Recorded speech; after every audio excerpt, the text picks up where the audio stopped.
Rain fell in sheets across the village of Trivicum, washing blood from the cobblestones into murky puddles. The warmth of the Mediterranean autumn made the air heavy, thick with humidity that clung to everything like a desperate lover.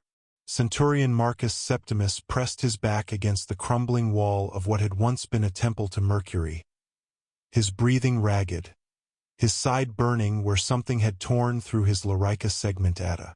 "By Jupiter's beard," he whispered, wiping rain from his eyes. His gladius felt impossibly heavy in his hand, its familiar weight now a burden. The wound in his side oozed blood that mingled with the rain, staining his tunic a deep crimson. 6 days ago, reports had reached the provincial governor of suspicious activities in Trivicum. Whispers of a new cult, nocturnal gatherings, disappearances. Then came tales of human sacrifice. Marcus and his patrol of 16 men had been dispatched to investigate and restore order if necessary. What they found upon arrival was a village transformed. Strange symbols adorned doorways. The Temple of Mercury had been defiled, its statues replaced with crude carvings of impossible creatures. Things with too many limbs, too many eyes. The villagers were thin, skittish, their eyes haunted. They worshipped something in the sea.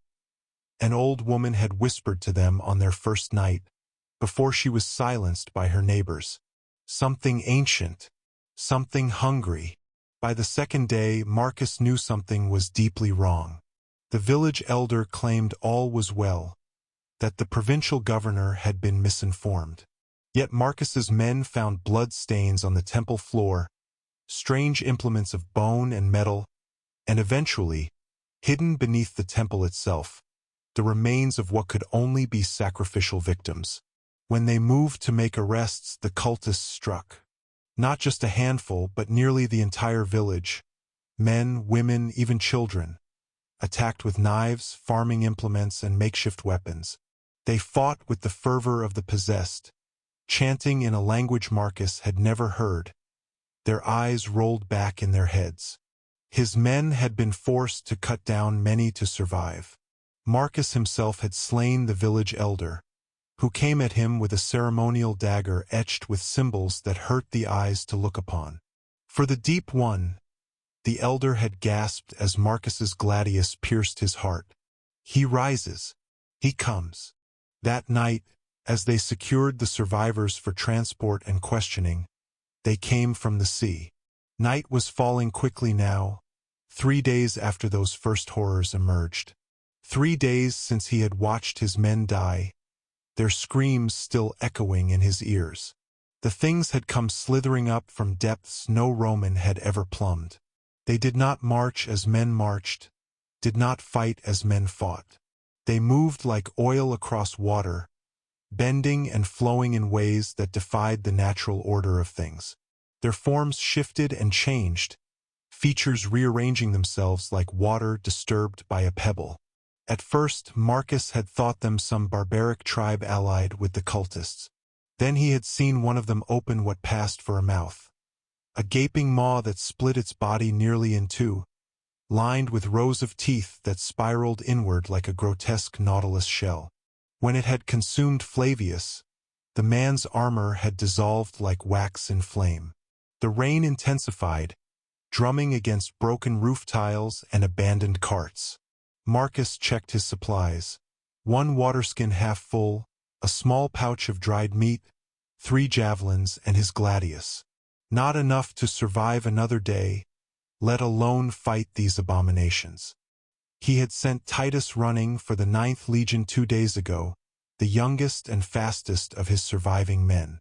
"Tell them what we face," Marcus had instructed. "Tell them to burn this place to the ground. If the gods were merciful, reinforcements would arrive by dawn. If not," a sound like wet cloth being torn made Marcus freeze. He held his breath, fingers tightening around his gladius. The sound came again, closer now, accompanied by a sickly sweet odor that reminded him of rotting seaweed and something metallic. "Mars' altar," "Grant me strength," he whispered, invoking the avenger aspect of the war god. "Jupiter Optimus Maximus, shield your servant." He risked a glance around the corner of the ruined temple. The village square lay before him, misty in the rain. First he saw nothing. Then movement, a darkness that seemed somehow deeper than the shadows it moved through. It undulated across the far side of the square, tentacles sweeping over the ground like probing fingers. Marcus felt his gorge rise. The thing was larger than the others, its body a mass of writhing appendages surrounding what might have been a head. If a head could consist of dozens of eyes that blinked independently of one another, set in gelatinous flesh that shifted and bubbled like boiling pitch. He needed higher ground. Staying low, he crept toward what remained of the village watchtower. The wooden structure was half collapsed, but its stone base still stood firm. If he could reach the top, he might have a fighting chance, or at least see the 9th Legion's approach if they came. The pain in his side flared as he moved. Marcus bit down on his lip until he tasted blood, forcing himself to remain silent. 20 paces to the tower. 15. 10. A tentacle slithered across the ground before him, blocking his path. It was as thick as his thigh, its surface covered in what looked like eyes but opened and closed like tiny mouths. Marcus froze, not daring to breathe. The tentacle paused, as if sensing something. Then it began to turn toward him. Marcus acted on instinct. His gladius flashed in the dim light, severing the appendage with a single stroke. A sound like no earthly creature could make. Part scream, part gurgle, filled the air. The severed piece thrashed wildly, spraying ichor that hissed where it struck stone. "For Rome!" Marcus roared, abandoning stealth. He charged forward, driving his gladius into the mass of tentacles that converged on his position. The creature's flesh yielded reluctantly, like piercing leather soaked in oil. The stench nearly overwhelmed him.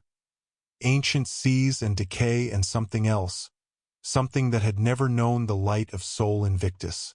Tentacles wrapped around his legs, his arms, trying to pull him in. Marcus hacked desperately, each cut freeing him momentarily before new appendages sought to entangle him.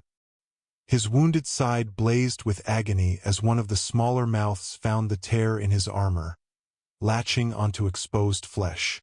With a cry of pain and fury, Marcus drove his gladius to the hilt into what he hoped was a vital part of the thing. The blade sank deep, and for a moment, the creature went rigid. Then came a bubbling, gurgling sound that might have been laughter. The gladius was stuck. Marcus released the hilt and staggered back, weaponless now save for his Pugio dagger. The creature seemed to gather itself, tentacles pulling inward as if preparing to strike. "Neptune, Lord of the Deep, protect me," Marcus gasped, though he doubted the sea god held any sway over these abominations. "Minerva, grant me wisdom." The creature surged forward. Marcus threw himself aside, rolling across the wet ground despite the protest of his wounded body. He came up beside an abandoned cart, its contents long since looted or rotted away. With desperate strength, he heaved it over, creating a momentary barrier between himself and his attacker. He needed his gladius back. Without it, he was as good as dead. The wound in his side had reopened, blood flowing freely now. His vision swam, edges darkening. Not like this, he thought. Not to these things. The cart splintered as tentacles smashed through it. Marcus retreated, stumbling toward the tower. If he could just reach higher ground. His foot caught on something, the body of one of his fallen men, half submerged in a puddle. Marcus went down hard, the breath knocked from his lungs. He turned onto his back, staring up as the creature loomed over him, his gladius still embedded in its writhing mass. "Come then," he snarled, drawing his Pugio. I am Marcus Septimus of the Xith Legion. I am Rome, and I do not die easily. The thing descended upon him just as Marcus thrust upward with the Pugio. The blade sank into something solid within the mass of tentacles. The creature shuddered, its form rippling. Marcus twisted the blade, driving it deeper. A keening wail filled the air, so loud that Marcus feared his ears would bleed. The creature reared back, taking his Pugio with it. He was truly weaponless now, but the thing was wounded. Ichor poured from multiple wounds, steaming in the warm rain. It retreated several paces, tentacles thrashing in what might have been pain. Marcus struggled to his feet, using the wall of the tower for support. His hand found a loose stone, which he hefted and hurled at the creature. It struck with little effect, but the act of defiance gave him strength. "Is this all you are?" he shouted. "Is this the best your kind can do?" As if in answer, the night erupted with sound. Not the alien wailing of the creatures, but something gloriously human. The blare of cornu horns, the rhythmic march of hobnailed Calighi on stone, the battle cries of men. The 9th Legion had arrived. The creature turned toward the new threat, tentacles undulating in what might have been confusion or alarm. Marcus seized his chance. He charged forward, ignoring the pain that threatened to overwhelm him. With a final surge of strength, he grasped the hilt of his gladius, still embedded in the thing's mass, and pulled with all his might. The blade came free in a spray of ichor. Without hesitation, Marcus struck again and again and again. Each blow weakened the creature further, its movements becoming erratic, its alien cries feebler. Around them, the sounds of battle filled the village as the 9th Legion engaged the remaining creatures. Marcus heard the Centurion's commands, the clash of gladii against chitinous flesh, the screams of men encountering horrors beyond comprehension. With a final, desperate thrust, Marcus drove his gladius into what passed for the creature's head, twisting the blade until he felt something vital rupture. The thing collapsed in on itself, tentacles thrashing briefly before going still. Marcus fell to his knees beside it, strength finally failing him. Rain washed over his face, cooling his fevered skin. He was vaguely aware of soldiers surrounding him, of hands lifting him, of voices expressing amazement that anyone had survived. "The cult!" he whispered to the young tribune who knelt beside him. "They summoned these things. The temple must be destroyed." "Rest, Centurion," the tribune said. "The prefect has ordered everything burned. Nothing will remain of this place but ash." "The gods," Marcus murmured. "The gods heard my prayers." As darkness claimed him, Marcus caught a glimpse of the night sky where the rain clouds had briefly parted. There, shining through the darkness, was Jupiter's star, burning bright and steady, a beacon of light in a world suddenly filled with unimaginable shadows.